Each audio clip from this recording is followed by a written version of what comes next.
নমস্কার বন্ধুরা, নতুন একটা পর্ব দেখার জন্য আপনাদের সকলকে স্বাগত জানাই। আজকে আমি আপনাদেরকে পাকা তালের পাকন পিঠে তৈরি করে দেখাবো। আমরা তো অনেক রকমেরই পিঠে খেয়েছি, তবে এইভাবে একবার নরম তুলতুলে পাকন পিঠে তৈরি করে দেখুন, খেতে কিন্তু দারুণ হয়।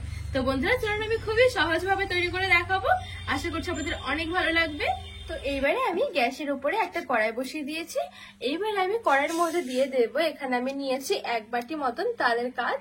এটা কিন্তু আমি আগে থেকে জাল করিনি, কাঁচাই আছে, তো ছাড়িয়ে আমি আগে থেকে রেডি করে রেখে দিয়েছিলাম। তো এখানে আমি খুব বেশি কিন্তু লাগবে না, আমি এখানে 1 বাটি মতন নিয়েছি। তো আপনারা যদি বেশি করে করতে চান সেক্ষেত্রে বেশি করে নিতে হবে।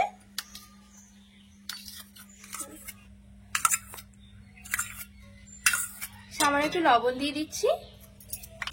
ভালো করে একটু এই তালের কাঠটা আমি একটু গরম করে নেব, মানে একটু জাল দিয়ে নেব।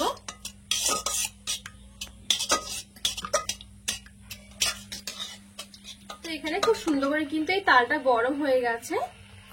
এবারে দিয়ে দেব ওই বাটিরই 1 বাটি ময়দা। গ্যাসের আঁচটা একদমই হালকা রেখে ভালো করে মিশিয়ে নেব। খুবই সহজ আর একদমই সামান্য কয়েকটি উপকরণের মধ্যে কিন্তু এইভাবে পাকা তালের পাকন পিঠে তৈরি করে নিতে পারবেন। ময়দা দিয়ে খুব ভালো করে মিশিয়ে নিয়েছি। এইবারে গ্যাসের আঁচ থেকে আমি নামিয়ে নেব। এবারে একটা প্লেটের মধ্যে নামিয়ে নিচ্ছি। এবারে আমি এখানে 1 টেবিল চামচ নিয়েছি ঘি। ঘিটা দিয়ে ভালো করে একটু মিশিয়ে নেব, আর এখানে মেখে একটা ডোয়ের মতন বানিয়ে নেব।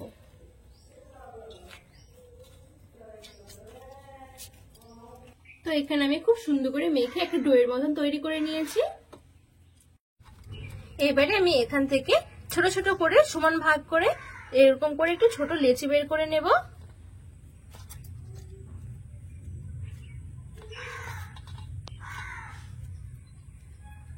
তো এখানে আমি সমান করে এই দেখুন সবগুলো লেচি এরকম ভাগ ভাগ করে নিয়েছি।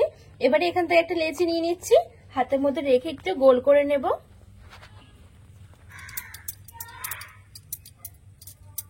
এই দেখুন খুব সুন্দর করে গোল করে নিয়েছি। এবারে হাতে এভাবে করে একটু চ্যাপটা করে নিচ্ছি। এই দেখুন, আর এখানে নিয়েছি আমি একটা টুথপিক। এবারে ঠিক এরকম করে ধরে একটু ডিজাইনটা করে নেব, খুবই সহজ।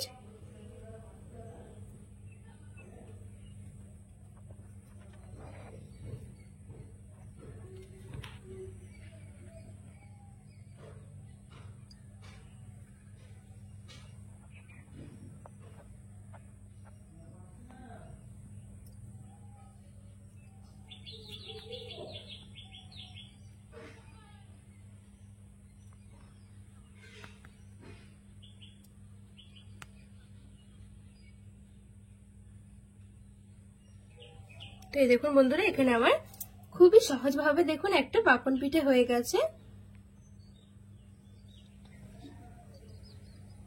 তো সবগুলো পাকন পিঠে ঠিক আমি এইভাবে করে তৈরি করে নেব। ঠিক এইভাবে করে কাঠি দিয়ে এরকম করে একটু করলে কিন্তু ডিজাইনটা খুব সুন্দরভাবে হয়ে যাবে।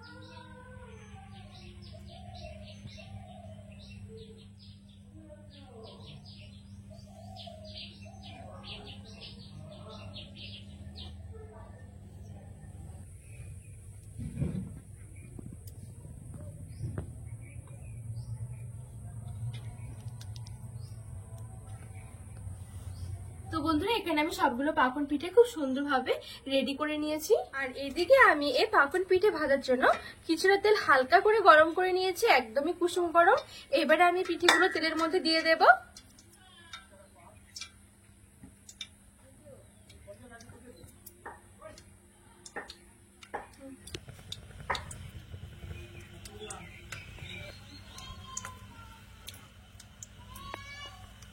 এবারে হালকা আছে খুব সুন্দর করে একটু ভেজে নেব।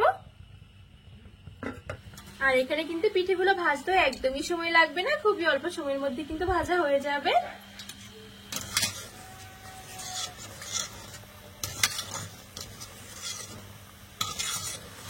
তো বন্ধুরা এই দেখুন এখানে আমি খুব সুন্দর করে পাকন পিঠেগুলো ভেজে নিয়েছি, কালারটাও কিন্তু খুব সুন্দর এসে গেছে।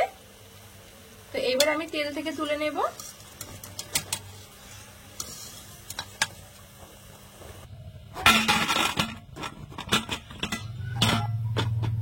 এবারে আমি পাতলা করে একটা চিনির রস তৈরি করে নেব। তো এখানে আমি হাফ বাটি মতো চিনি নিয়েছি, মানে যতটা তালের কাপ ঠিক তার হাফ নিয়েছি আমি চিনি। এবারে ওই হাফ বাটি চিনির জন্য 1 বাটি দিতে হবে জল।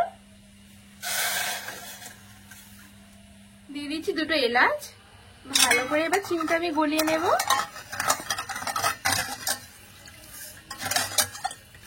তো এখানে আমি খুব সুন্দরভাবে চিনির রসটা ফুটিয়ে নিয়েছি একটু কিছুক্ষণ। চিনিটাও কিন্তু খুব ভালোভাবে গলে গেছে। শিরাটা কিন্তু একটু পাতলা রাখতে হবে, খুব বেশি ঘন করলে কিন্তু আবার পাকন পিঠের মধ্যে রসটা ঢুকবে না। এখানে কিন্তু আমার চিনি রসটা খুব ভালোভাবে রেডি করা হয়ে গেছে। এবারে এই গরম গরম চিনি শিরাটা আমি পাকন পিঠের মধ্যে এভাবে করে উপর দিয়ে দিয়ে দেব।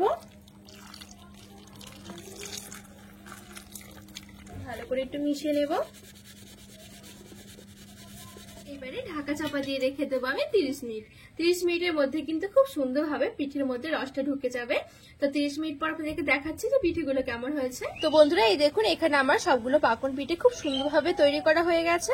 আগের তুলনায় এই দেখুন কত সুন্দর নরম তুলতুল হয়ে গেছে, আর কতটা বড় বড় হয়ে গেছে। এই দেখুন খেতে কিন্তু দারুণ হয়, অবশ্যই কিন্তু এভাবে একবার হলেও বানিয়ে দেখবেন।